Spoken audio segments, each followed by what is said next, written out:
Qu'est-ce qui distingue le catholicisme de l'orthodoxie?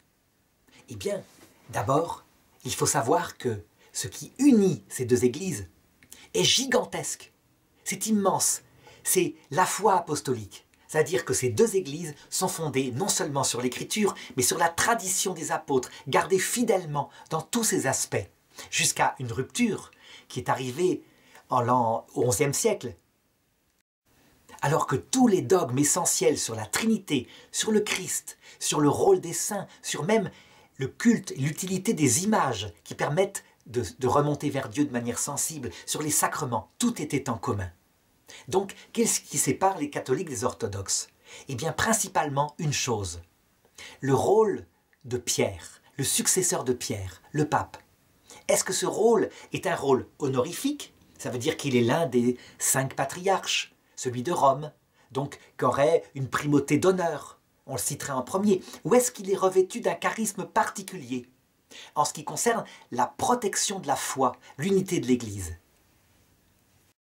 Eh bien, les orthodoxes disent il y a des patriarcats, il y a Constantinople, Antioche, il y a Alexandrie, il y a Byzance, et puis il y a, je dirais, le patriarcat de Rome. C'est donc une primauté simplement d'honneur. Et les catholiques répondent non, visiblement, il y a quelque chose de plus dans l'institution de Pierre, parce qu'il s'appelait Simon, et Jésus l'a rappelé Pierre pour montrer que c'était vraiment quelque chose de particulier. Il l'a établi, je dirais, comme chef des apôtres. On voit bien, le texte est manifestement adressé à lui. On constate aussi que partout, sur tous les patriarcats, il y a eu des hérétiques qui se sont levés, jamais à Rome.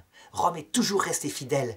On est obligé d'admettre, donc, disent les catholiques, qu'il y a une protection particulière venant de l'Esprit Saint. Et donc, les catholiques fondent, je dirais, la continuité de la définition de la foi depuis la séparation sur la présence de Pierre à Rome, qui réunit des conciles, et les orthodoxes, depuis cette époque-là, comme ils n'ont pas d'autorité suprême pour trancher, eh bien ils réunissent des conciles qui discutent et ils ne savent pas trancher. Donc la différence vient principalement du rôle du pape, mais elle a des conséquences après.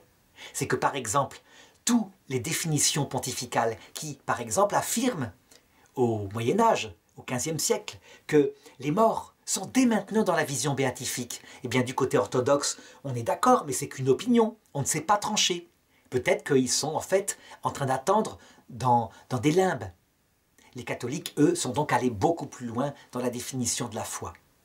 L'unité se fera peut-être, mais évidemment, il faudra que sur ce point-là, tout ce qui a été défini par l'Église latine depuis la séparation, l'orthodoxie regarde et y adhère dans un acte de foi.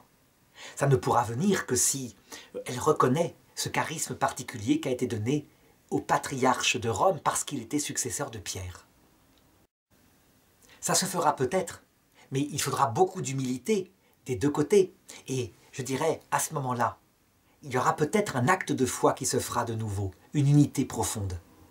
C'est beaucoup plus facile à faire qu'avec le protestantisme.